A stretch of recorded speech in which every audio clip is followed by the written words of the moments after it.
Bienvenidos a este encuentro de webinars que estamos inaugurando con el cronista, con el calor en este caso, de lo que, de la combinación, ¿no?, de la negociación de la deuda en una etapa crucial, bueno, la emergencia de, de las medidas por la pandemia para controlar, para evitar la expansión del coronavirus y los efectos de esta combinación, más lo que venimos arrastrando este tiempo, sobre la economía real y sobre los efectos financieros. Vamos a estar hablándolo hoy en dos paneles. Este es el primero de los cuales vamos a estar tratando de hacer una fotografía en estos momentos complejos de la economía. Pensábamos en el origen, que ya al día de hoy vamos a tener una primera aproximación a lo que sería la solución de la reestructuración con algún resultado concreto. Ya lo veremos si afortunadamente o no, veremos en el transcurso de esta conversación, mejora el panorama la extensión de los plazos hacia el 22, pero bueno, estamos en Argentina, y desde Cronista vamos a tratar de ver cómo aproximarnos con la mejor precisión a lo que está viniendo. Y por eso es que convocamos en este caso, para este panel, a tres relevantes consultores del mercado. Estamos hablando de Martín Polo. ¿Qué tal? ¿Cómo te va? Martín es economista, es Head de Research de Mills Capital. Estamos también con Gabriel Selpo, que es socio de Seido, y con Ramiro Castiñeira, que es director de Econométrica. Entre los cuatro, pero principalmente con el rol protagónico de ellos tres, vamos a tratar de situarnos un poco en qué estamos y qué es lo que se viene, ¿no? Entonces quería empezar disparando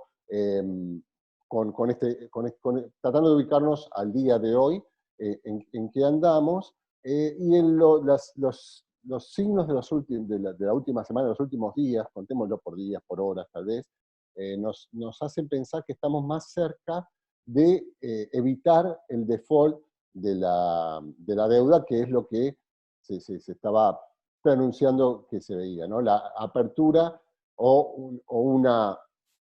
les pido que definan a ustedes, de la posición del gobierno a partir de la baja aceptación que tuvo el viernes la propuesta original, ¿no?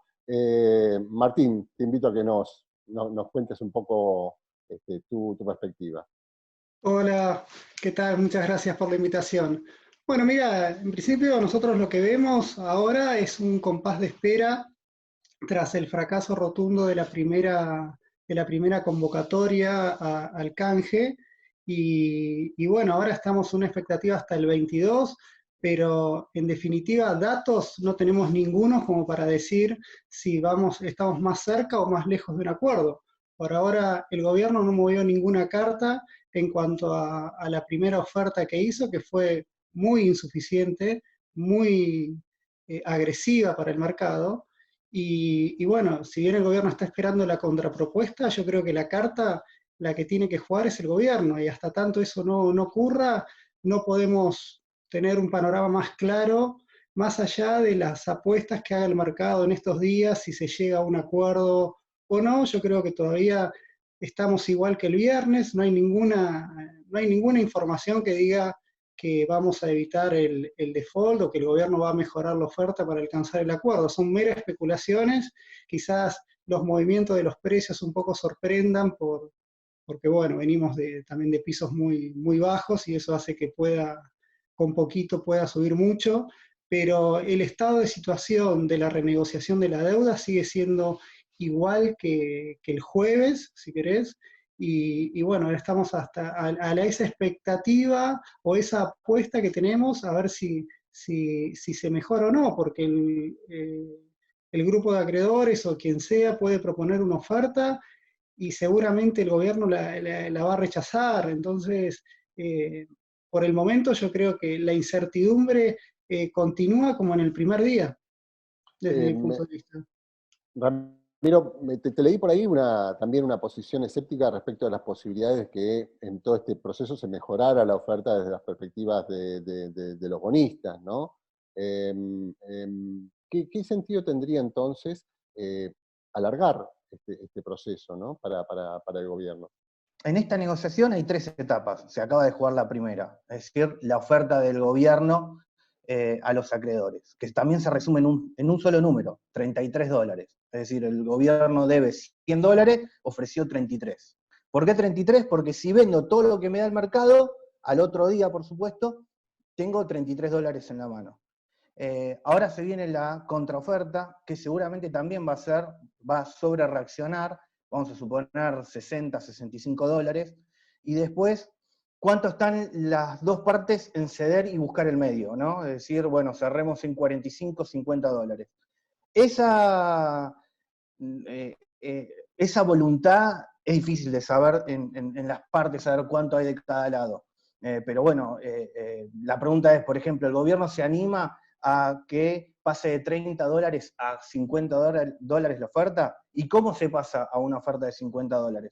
Obviamente, reduciendo a cero la quita de capital, subiendo el cupón de la tasa de interés. Recordemos que el FMI financia a la Argentina a una tasa de 3,5, o el Club de París también cerca de 3,5, y los privados no tienen ninguna intención de ser un organismo internacional, por lo tanto, como piso van a buscar una tasa de ahí para arriba, y después, dado que Argentina no tiene ni posibilidad de pagar intereses ni capital, de hecho, Argentina en este momento no paga ni los salarios directamente, pero, o sea, es pura maquinita lo que se hace, pura distribución de papeles. Dado que no tiene capacidad de pagar ni intereses ni capital, lo que también para llegar a esos $50 es capitalizar los intereses, ¿no? El cupón este que te estaba hablando de poder subir. Y bueno, y después el otro punto, dado que la tasa de descuento es 10, 11 o 12% para Argentina, mientras más cortos sean los plazos de los bonos, por lo tanto también mejorás el valor de la oferta, ¿no? Con todos esos componentes, sabiendo en una combinación, vos pasás de 30 a 50, con lo que necesitan las dos puntas. La punta del gobierno, ¿qué quiere? No poner un mango. Listo, eso se puede hacer. Del otro lado, ¿qué dicen? Bueno, dame algo que pueda vender al otro día y que valga algo. Eso también se puede hacer. Por eso la pregunta es, ¿cuánto están las partes en ceder y lograr un acuerdo en torno a $50? No tengo la respuesta y tampoco voy a hablar de plata que no es mía. Es decir, los acreedores por ahí no quieren ceder nada, porque de hecho estaban esperando $100 más 10% de interés, por decir un número, y de repente vos le hablás de $50. Entonces, la respuesta final de ese lado de cuánto están dispuestos a perder, o directamente ir a juicio con el Estado argentino, yo no tengo la respuesta. Pero bueno, ahora vamos a ver la predisposición a cuánto quieren ceder con esta contraoferta, ¿no? Claro. Gabriel, ¿qué márgenes hay ahora transcurrido el tiempo desde el lanzamiento de la oferta y con las medidas que impone la emergencia del coronavirus, las medidas fiscales? Ya en un ratito vamos a estar hablando del impacto, de los distintos impactos, pero hablando del tema de la deuda, ¿no? ¿Qué márgenes fiscales va a dejar o van a ser realistas para esta renegociación, ¿no? Si uno pensaba cuando se lanzó la oferta, se ha hablado, o antes, aún del objetivo de empezar a pagar en 2023 algo de deuda a partir del supuesto de que en ese momento se llegaría a un equilibrio fiscal, ¿no? ¿Cuán realista es desde la perspectiva de este gobierno, ¿no? O sea, de una gestión del Frente de Todos, de poder hacer un arreglo realmente sostenible, incluso en los propios términos de la primera oferta? A ver, uno de los problemas que también planteó esta renegociación, de la forma particular que la planteó el gobierno, que como que quería innovar. El hecho de, como bien lo planteó Ramiro, de no pagar absolutamente nada por los primeros años, que es algo raro y más inconsistente, tomando en cuenta que nadie confía mucho en Argentina, en las promesas de pago a Argentina. Estados Unidos le pagan para que les dé un bono a largo plazo. Acá en Argentina ni siquiera quieren un peso, cash, menos van a querer un bono. Entonces hace que esa propuesta era muy difícil de incorporar. A eso se le agrega el hecho de que tampoco quería tener superávit fiscal en el corto plazo, ¿no? Y eso te deja en una posición bastante rara en el hecho de una reestructuración de deuda. Al principio el gobierno citaba los casos de Portugal, después de Uruguay, porque eran, ¿por qué? Porque fueron países que hicieron la reestructuración y después les fue muy bien. Pero todos esos países lo que hicieron fue, básicamente, bueno, estiraron los plazos de pago, pagaron intereses, porque no fue que no pagaron absolutamente nada de intereses, demostraron que eventualmente había cierta voluntad incluso en el corto plazo, pero también generaron espacio fiscal para llevar adelante esos pagos en los primeros años. Demostraron eso, o sea, si realmente Argentina no demuestra que puede llegar a un superávit primario al menos de 1 o 2 puntos, va a pasar lo que Guzmán dice que pasa en el 50% de las reestructuraciones, este es un trabajo que hizo él, que es que fracasan, ¿bien? O sea, tiene que suceder una nueva reestructuración. ¿Por qué? Porque es difícil realmente de que no te llegue eventualmente un shock externo negativo o un shock interno negativo. O sea, puede pasarte una sequía, algo que eventualmente te lleva a eso. Entonces, si queremos tener algún éxito de esta propuesta, Argentina va a tener que hacerse algún espacio en la parte fiscal. Lamentablemente, en los primeros meses del año en que asumió el nuevo gobierno, no lo mostró y fue por el lado opuesto, por eso también estamos teniendo este pesimismo de parte de los inversores. Y luego del COVID va a tener que plantearse igualmente llevar a ese lado porque si no la reestructuración de deuda va a seguir el camino que dice Guzmán que todas las reestructuraciones que siguen, que es eventualmente una nueva reestructuración en default. Claro. Martín, mencionaste en tu primera parte esta suerte de reacción en los mercados que viene habiendo en estos días, de una mejora con el precio de los bonos, la suba del precio de los bonos. ¿Qué representativo es ese indicador? Estuvimos también coqueteando debajo de los 3.000 puntos en el día de ayer, que los indicadores son 1.500 puntos respecto a lo que estaban hace algunas semanas, creo que ese es un marco. Pero, ¿qué está significando esa toma de posiciones en bonos? ¿Es significativo? ¿Es pequeño en el mercado? ¿Es trading? ¿Qué es lo que están viendo? Mirá, es más trading y una apuesta de niveles bajos, un poco lo que comentaba Ramiro al principio, una propuesta estaba en 30, el mercado aspira a que haya una mejora y eso lo pueda ubicar en 45, 50. A mi modo de ver, quizás es muy arriesgado tener esa visión tan optimista, no veo que el gobierno esté marcando la cancha, como decir, la mejora va a llegar a ese número mágico arriba de 55, 60. Estamos hablando de que, haciendo algunos números de cuánto puede mejorar la oferta, el gobierno debería subir el cupón 1,75 al menos. Esto haría, para decirlo en otros términos, el gobierno de no pagar nada hasta el 2023, unos 300 millones de dólares que, digamos, que están proponiendo hoy, debería pagar 3.000 millones de dólares. Hoy de no hacer la reestructuración debería pagar 9.000, ¿no? Es cierto.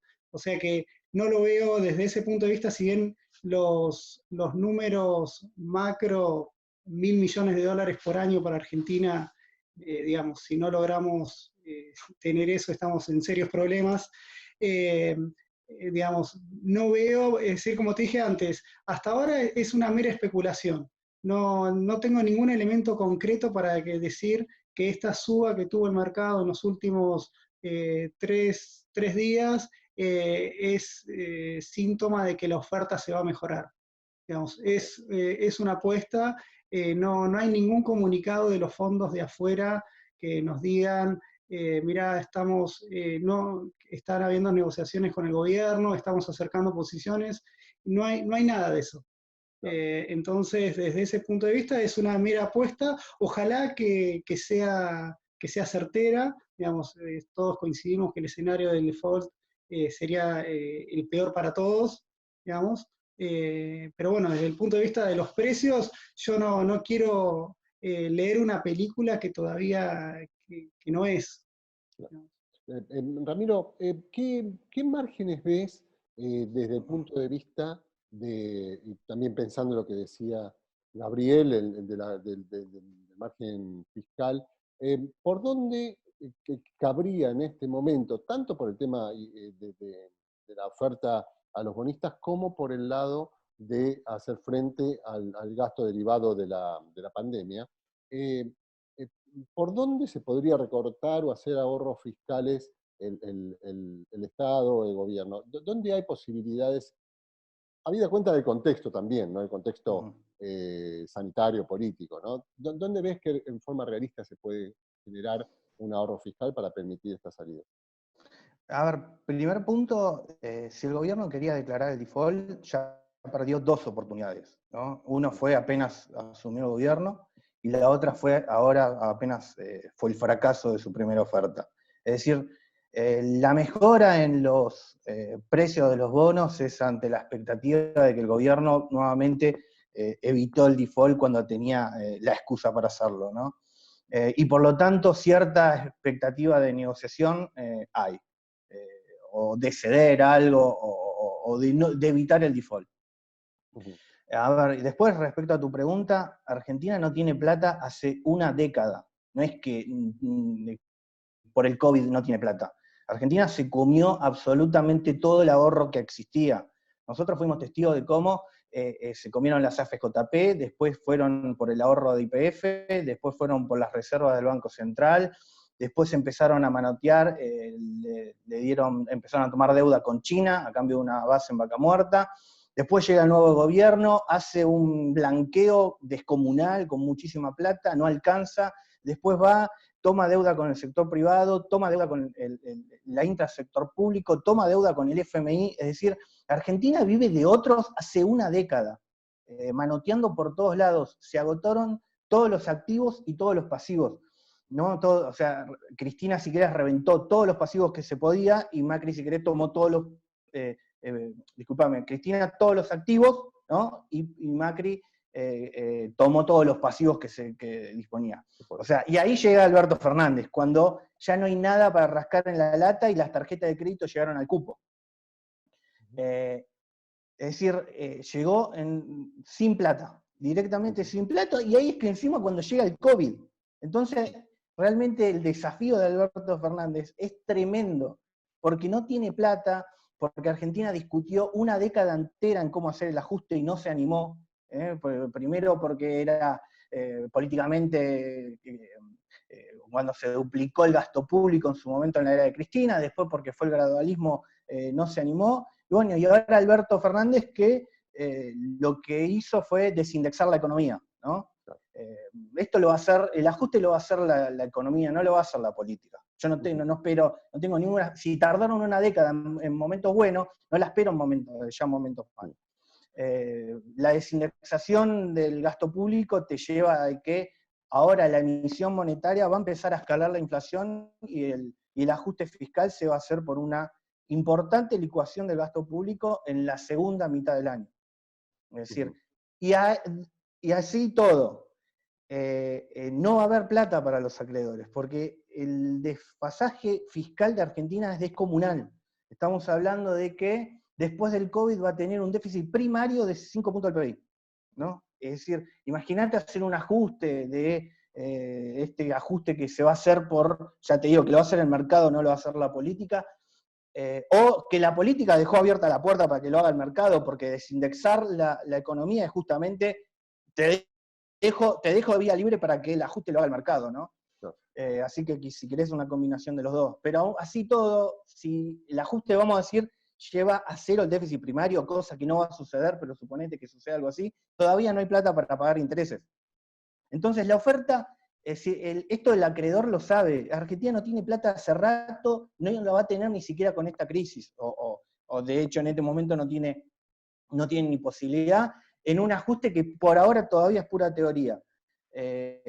Así que por eso la oferta de los acreedores tiene que venir por capitalizar los intereses que no puede pagar Argentina. Por esta idea de que, bueno, que pague 1.000 millones, 2.000 millones de intereses, no tiene plata para nada. Lo único que tiene es una maquinita y le está dando a mansalva, si querés, que lo vamos a ver con un rezago, o cuando abran las persianas los negocios, vas a ver el nuevo nivel de precios y cómo se empieza a acelerar la nominalidad de la economía. No escenarios de hiperinflación todavía, pero sí escenarios donde Argentina va a ir a buscar los 3 dígitos de inflación.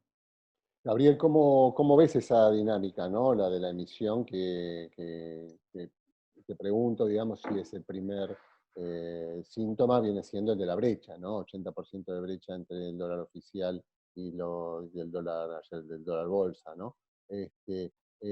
¿Cómo se absorbe? ¿Se va a absorber por inflación?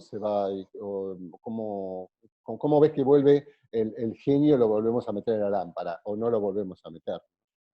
Sí, a ver, algunos hablan un poco de plantear una estrategia de colocar instrumentos del Banco Central para empezar a retirar esos pesos excedentes. El problema es que los títulos del Banco Central no dejan de ser deuda. ¿Eh? O sea, no es algo distinto al resto de deuda que coloca el gobierno general, es parte de deuda. Tendrá unas u otras características, menos riesgo de repago, pero no deja de ser deuda. Y cuando colocas deuda tenés que encontrar a alguien que quiera tomar esa deuda. Bien. Me resulta difícil que a ver, si encontramos una reestructuración relativamente exitosa, que no es fácil como un poco comentaron los compañeros, pero hay algo de margen que vas a encontrar. El problema es que fue tanto la emisión monetaria que generan en este tiempo y que va a seguir existiendo, o sea, estamos hablando de niveles que no se veían desde principios de los 90, que es muy difícil no imaginarse que tenga algún mecanismo de licuación de ese dinero que no sea mediante la inflación, porque si no emitir esa cantidad de títulos va a ser tan significativa que va a ser más significativa incluso de la que colocó Sturzenegger, el Banco Central, con la credibilidad que generaba en su momento, ¿no?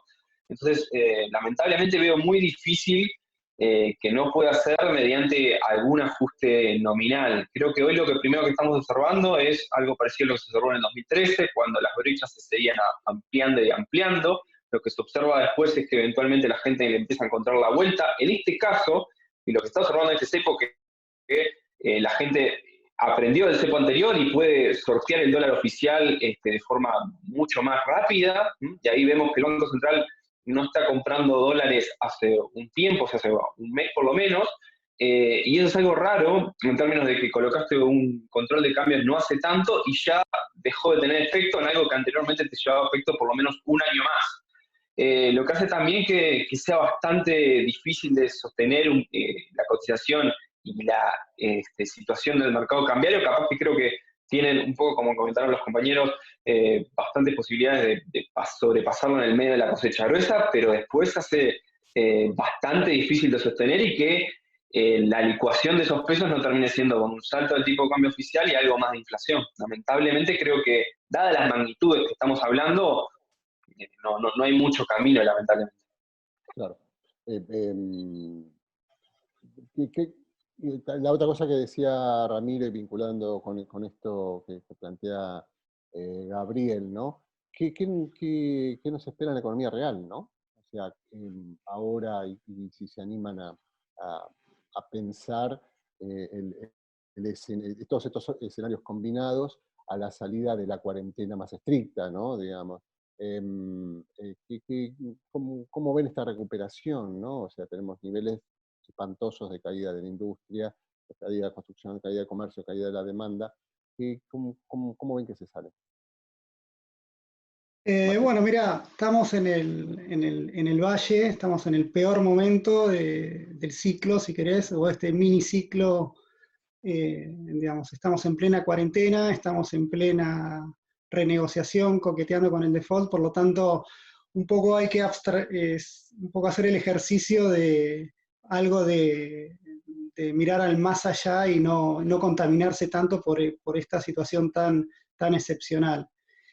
Obviamente, como vos bien lo marcás, los números van a ser catastróficos, con nivel de actividad que va a caer en el segundo trimestre en torno al 15%, 20%. No va a sorprender las magnitudes de la caída, sobre todo cuando empecemos a jugar así con los desestacionalizados y anualizados y demás, vamos a tener caídas muy importantes. Mirá, la idea es, obviamente la cuarentena en algún momento va a tener que ir saliendo gradualmente, no hay forma de que tener el país frenado, por lo menos no es mi escenario base, digamos, yo creo que vamos a una recuperación de un piso muy, muy bajo, en una recuperación muy gradual, de a poco nos vamos a ir, el año va a terminar con una caída del producto del 8, 9%, quizás 10%, todo depende cuán rápida sea o cuán gradual sea la salida de la cuarentena y cuántos heridos quedaron en el medio, ¿no? Una cosa es salir de la cuarentena y como bien comentaban antes, cuando abran las persianas, ¿qué hay? Es decir, ahí sí verdaderamente vamos a tener tierra arrasada.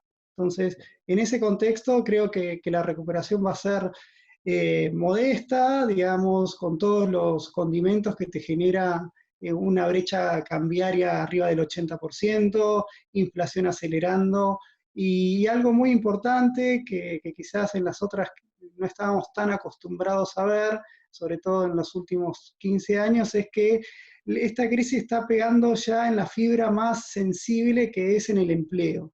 Digamos, los últimos datos de empleo que mostró el Ministerio de Trabajo, aún siendo registrados, tenemos caídas del 3%, creo que es el inicio de haber tocado la fibra más sensible de la sociedad, que es la falta de trabajo.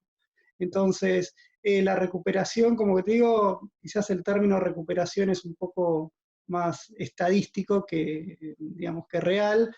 Quizás lo que veamos es una economía que de a poco va intentando entrar en normalidad con todos los chalecos de fuerza que le pone una coyuntura en el cual tenemos desequilibrios macros crecientes.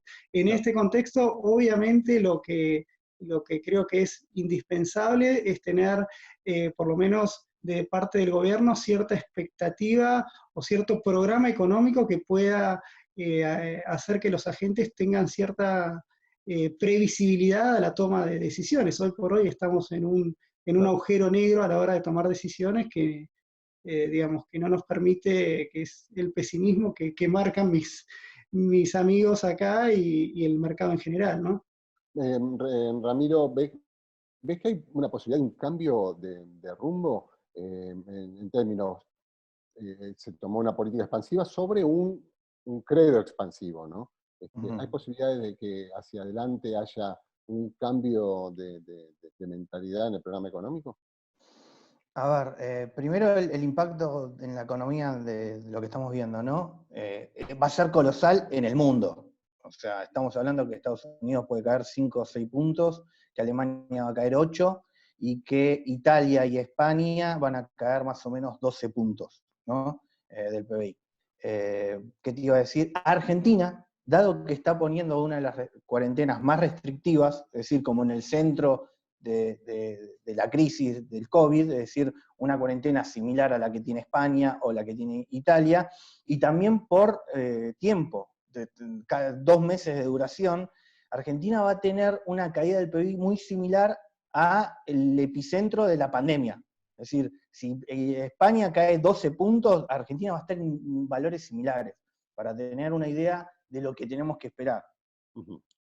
Abril, nosotros estamos trabajando, abril en particular, ya la economía cayó un 18% interanual, así que estamos trabajando así, que el impacto son, o sea, si vos anualizás esto, la economía argentina estaría cayendo 20% interanual este año, anualizándolo, ¿no? O sea, sería 2 del tamaño de 2001, para magnificar lo que está viviendo Argentina y lo insostenible que es, porque no solo colapsa la economía, sino que vuela el desempleo y vuela la pobreza. Así que Argentina va a tener que encontrar de alguna manera este equilibrio que no quiso buscar entre economía y salud. Esa situación se le va a venir. Y después sobre un punto para marcar es, Argentina siempre quiere solucionar los problemas siempre con el mismo modelo. Previo al COVID, el modelo que estaba instaurando Alberto Fernández era pisar el dólar, pisar las tarifas y cerrar la economía.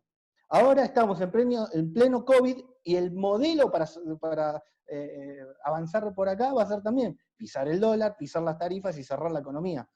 Entonces voy a decir, y cuando salgamos del COVID, ¿va a ser también la misma propuesta, pisar el dólar, pisar las tarifas y cerrar la economía? Es decir, Argentina no tiene otra receta. ¿No se da cuenta que esta receta es la que la condena al fracaso hace 70 años? Tan difícil es darse cuenta que eso hace colapsar al sector privado y que después, dado que colapsa el sector privado, la única respuesta que encuentran es darle a la maquinita. Vamos a pedirle a Gabriel ya para el cierre, a ver si hay qué pensás, digamos, esto, como sí, hay otra salida, ¿qué puede ser? Y lamentablemente el COVID es muy complejo para todo el mundo. Encima la economía global está conectada hoy en día como no había estado nunca en la historia. Y la recuperación, o sea, y el mundo ha ido a un coma inducido, y la forma de que pueda recuperarse el mundo es si todos se recuperan coordinadamente, algo que ya es difícil que no haya algún país en el medio que tenga, por ejemplo, una crisis bancaria o crisis de deuda. Entonces, a eso le agrega bastante complejidad. O sea, yo creo que la recuperación global va a ser bastante lenta, y Argentina tiene muy pocos mecanismos, como comentaban los compañeros, lamentablemente, para poder sortearla. No tiene ahorros, no tiene superávit fiscal, y estamos con la reestructuración que incluso en el mejor de los casos, en 2 años aproximadamente podremos empezar a volver a tomar deuda si es que todo sale bien. Entonces, nos deja una posición muy difícil, ¿no?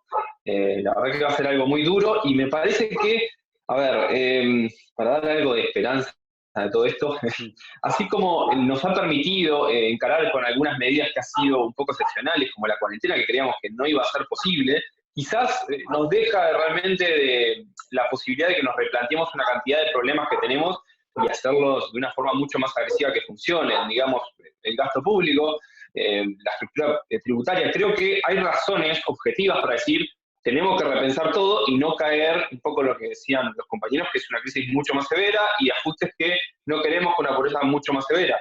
Entonces, creo que hay razones objetivas para que finalmente los gobernadores o todos los argentinos en general nos planteemos un poco de encarar un poco más los problemas de raíz, ¿okay? Pensándolo de cero, para intentar de evitar que la solución argentina sea la misma que hemos vivido hace, no sé, históricamente, ¿no? Que no termina siendo otra cosa que salta el dólar, hay inflación, hay pobreza, y la verdad que se complica tanto. Así que, como esperanza, creo que hay razones para que eventualmente nos podamos sentar y encararlo de esta otra forma. No es fácil, pero esperemos que sí. Gabriel, Martín, Ramiro, les agradecemos mucho.